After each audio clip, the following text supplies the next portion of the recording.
Bueno, Marta, como siempre, un placer. Lo primero, gracias por haber querido estar. Yo creo que antes lo comentaba con Laura, es nuestro sexto encuentro y espero que haya muchísimos más.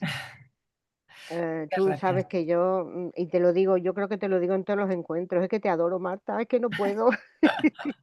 Es Yo os quiero verdad, mucho. La verdad es que eres Pepa ya parte de mi vida lo literaria y sé, personal. lo sé, cariño, lo sé.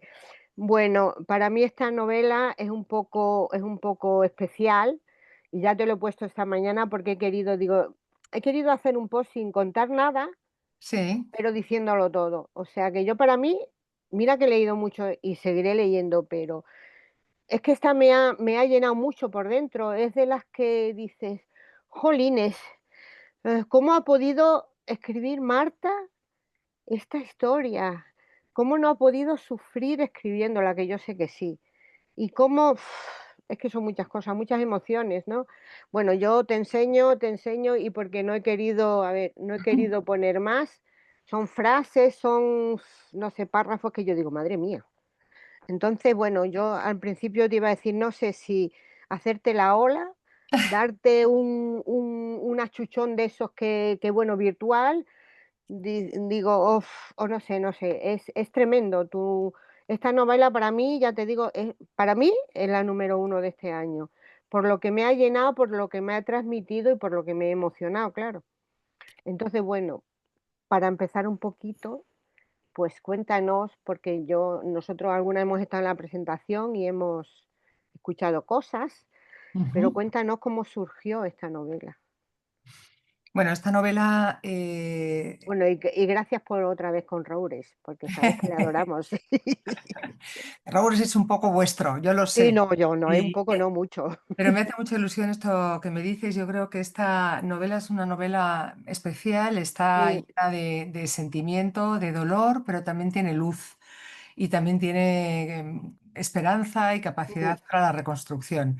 Esta novela es una novela que surge después de que hace yo unos cuantos años hablara con una hermana de una compañera mía del colegio, que venía a decirme que por qué no escribía yo la historia de su familia. mm, Como eso me lo dice tanta gente, pues tampoco le presté mucha atención. Nos tomamos un café y bueno, empezó a contarme algunas cosas que me parecían muy interesantes, pero le dije, mira, yo creo que la historia de la vida de cada cual la tiene que escribir uno mismo, porque es muy difícil escribir al dictado de nadie y porque las emociones son muy difíciles de transmitir de uno a otro, ¿no? mm.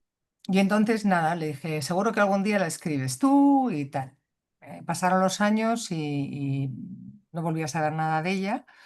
Y de pronto un día haciendo un reportaje sobre violencia de género, me encontré con una noticia en la que estaba la muerte de mi compañera del colegio. Había sido asesinada por su expareja y la habían encontrado su padre y su hermano muerta, y después le habían encontrado a él, al asesino, que se había fugado con el coche de ella y se había suicidado en un hotel. Bueno, me quedé tan impactada con la muerte de mi amiga, que había muerto a los 30 y tantos años, ya hace un montón.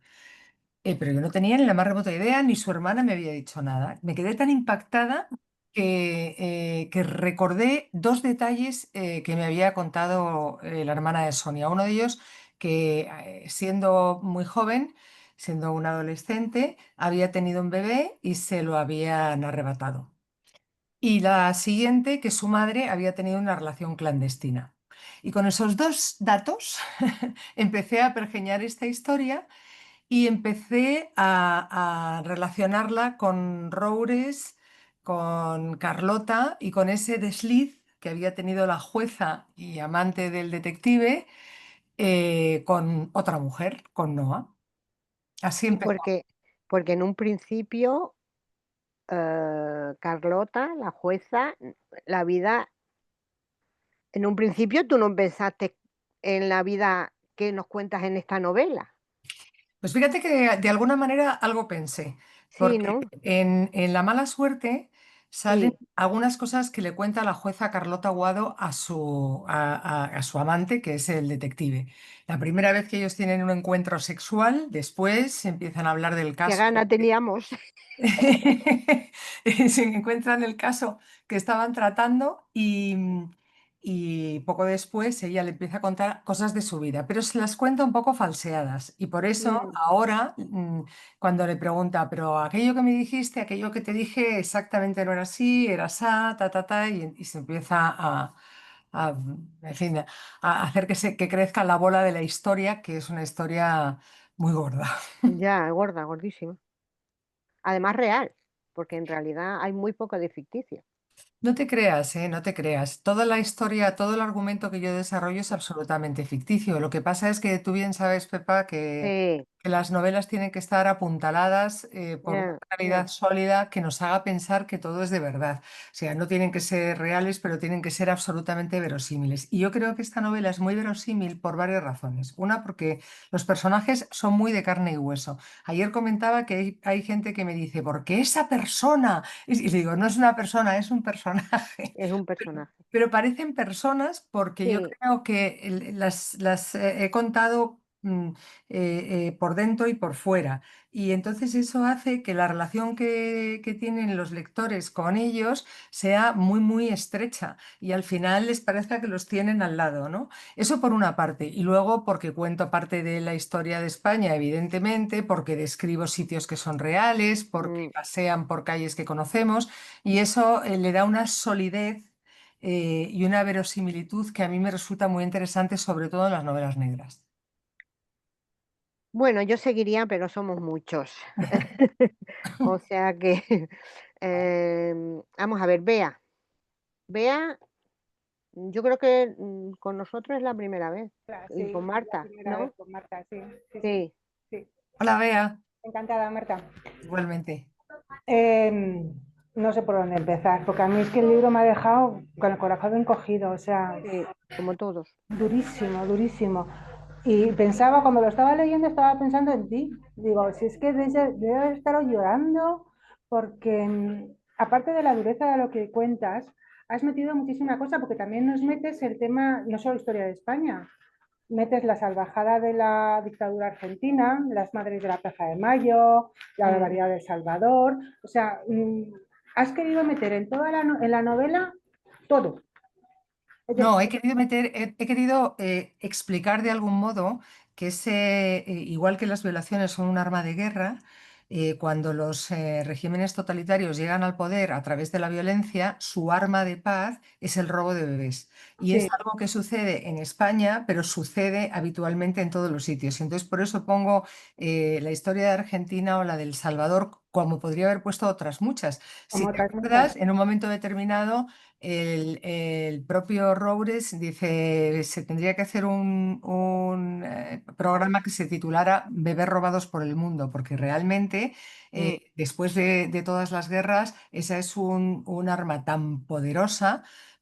Que la utilizan muchísimo los ganadores. ¿Por qué? Primero porque inflige un dolor brutal a los vencidos y les arrebata lo más imprescindible en sus vidas, son sus hijos, y luego porque convierte a esos hijos, a los hijos del enemigo, en personas afectas al régimen, porque claro, los van a adoctrinar ellos, ¿no? Dándoselos a familias cercanas a su pensamiento.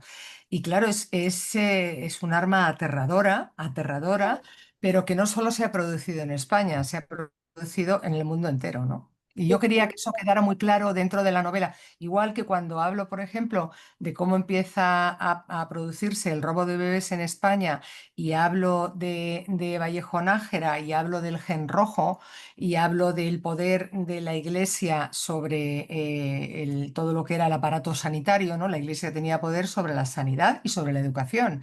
Pero claro, las dos patas de la justificación de lo injustificable de ese robo de bebés estaban en la supremacía ideológica y en la supremacía moral, ¿no? Y todo esto dentro de un mundo que salía de una Europa que desde finales del 19 hasta la Guerra Mundial pues estaba repleta de ideas eugenésicas y de ideas supremacistas que fueron el caldo de cultivo de lo que pasó. No solamente en nuestro país, sino de lo que pasó después en la Segunda Guerra Mundial, en el nazismo, etcétera, etcétera.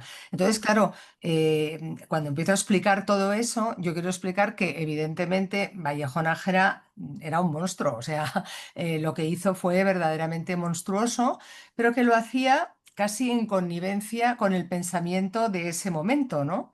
Porque claro, la idea de determinar que existía un gen rojo según el cual todos los que se acercaran al marxismo eran degenerados social, moral e intelectualmente, que es una barbaridad, una idea absolutamente descabellada, y tratar de probar eso en los campos de concentración y luego con las mujeres, por ejemplo, de la cárcel de Málaga para arrebatarle los bebés. Es una cosa que, es que lo pensamos ahora y decimos, esto es que es imposible que nadie pueda pensar algo así. Pero en ese momento, con todo lo que se cocía, era más posible que alguien pilotara una idea como esa y se la compraran a su alrededor. Y entonces, pues bueno, esto servía, como digo, para justificar lo injustificable, para arrebatar a los bebés. Y además estaba esa otra pata, que era la supremacía moral, que era la Iglesia, que lo que hacía era decir que una chica descarriada o una familia que no tenía posibles para educar bien a sus hijos, pues no era la mejor para tenerlos a su lado, y que era mejor que se los arrebataran y se los dieran a familias que pudieran hacerlo, ¿no? Todo esto, insisto, nos parece muy descabellado, pero estamos hablando de unos años en los que las mujeres, cuando pedían consejo, lo hacían a una tal Elena Francis, que era un señor con bigote. Sí, Y ya, claro, y había pues eso, un servicio social que le recordaba a las mujeres que ellas eran la sombra de sus maridos, que si su marido quería echar un polvo, tenía que ser en ese momento, que lo que quisiera, y que si se iba con otra, porque tampoco pasaba nada, y cosas así, ¿no? Entonces, pues tenemos que interpretar el pasado con los ojos del pasado, porque desde el presente nos es imposible comprenderlo, ¿no?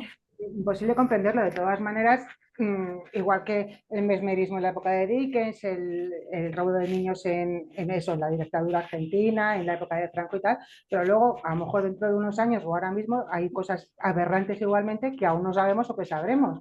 Igual que el tema de los robos de los niños siguió existiendo gracias porque El eso, negocio, el negocio, gracias al negocio. no es Claro, estético. Pero sobre fíjate, todo eso, que cada época tiene su barbaridad.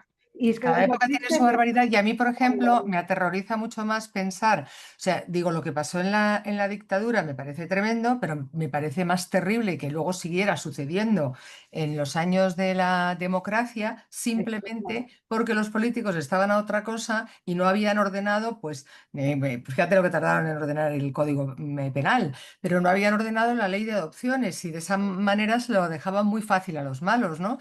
En fin, a mí eso me parece aterrador, y como tú bien dices, horrores hay en todas las sociedades y en todos los sitios. Porque entre otras cosas, incluso en nuestras casas, cuando cerramos las puertecitas, lo que sucede dentro no lo ve absolutamente nadie, lo sabemos nosotros y nadie más. Y de puertas para afuera enseñamos algo que es lo que ven el resto, y que en definitiva no dejan de ser apariencias. Entonces hay gente que se preocupa mucho de mantenerlas bien puliditas y bien abrillantaditas, para que nadie pueda imaginar lo que se esconde tras la puerta.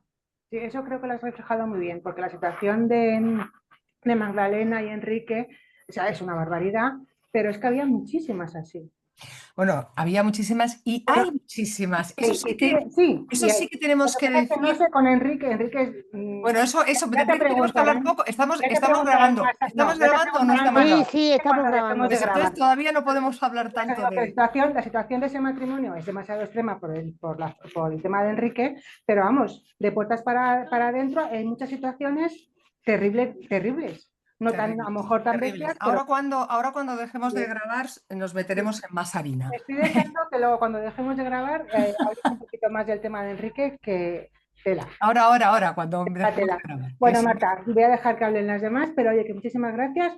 Me ha gustado mucho, a pesar de que me has encogido el corazón, pero lo has hecho de tal forma que, que es que no paro de recomendar el libro, porque es que es un libro que se lee muy bien, a pesar de su dureza, porque está Muchas tratado gracias. todo con muchísimo respeto y eso me ha gustado mucho. O sea que felicidades y encantada de conocerte.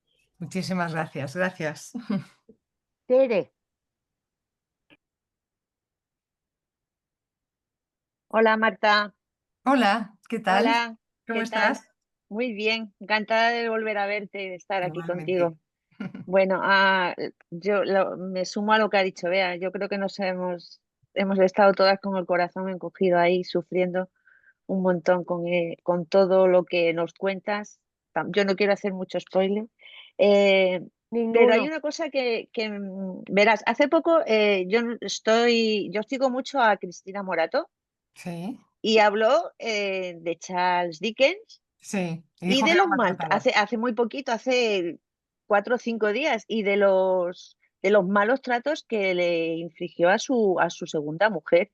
Y cuando ahora me aparece en tu libro todo lo del mesmerismo, digo, ostras, este hombre, que lo tienes tan idealizado a esos autores que dices son maravillosos, qué bien escriben, y cuando empiezas a rascar en su vida y encuentras esas barbaridades que hacías, dices, Pues fíjate, madre del te voy amor te voy a hermoso. decir una cosa. Yo escribí sobre Charles Dickens en lo que la primavera hace con los cerezos. Sí, pero Y no me acordaba mucho yo de eso, pues ¿ves? sí, Sí, hablé de él y conté toda su historia. Y de hecho, él, un poco más allá de lo que cuenta Cristina, él primero tuvo la relación con su mujer, pero siempre tenía una relación, mientras sostenía la que tenía con su mujer, otra con su cuñada. O sea, es más, el tema con su cuñada fue una cosa que atormentó mucho a su mujer, que es verdad que la maltrataba en público, decía toda suerte de cosas de ellas, etcétera, etcétera, y que luego tuvo a esa amante, etcétera.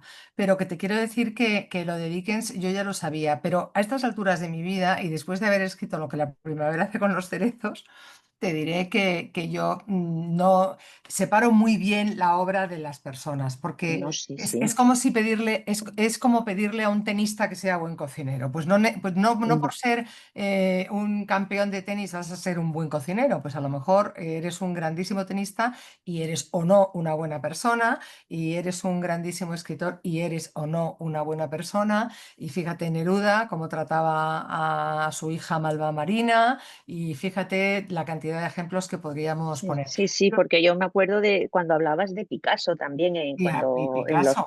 en los cerezos, que también me sorprendió, pero esto, como ha venido todo tan seguido, Claro, y esto no ha me, venido. y no me acordaba de que lo hubieras nombrado en tu... Sí, sí, Dickens sale en lo que si lo tienes por ahí, como es un Sí, libro sí, de consultas, si lo tienes por ahí, recupéralo, y está contada toda su historia, que la historia de Dickens es bastante curiosa, y en esa historia ya se habla del mesmerismo. O sea, yo ahí ya tomé notas porque me pareció muy curioso toda la historia del mesmerismo, porque como sabes, Dickens, lo del tema de los fantasmas, que en su época se llevaba mucho, él como que lo descartaba absolutamente, y de hecho hizo un cuento de fantasmas como de risa, ¿no?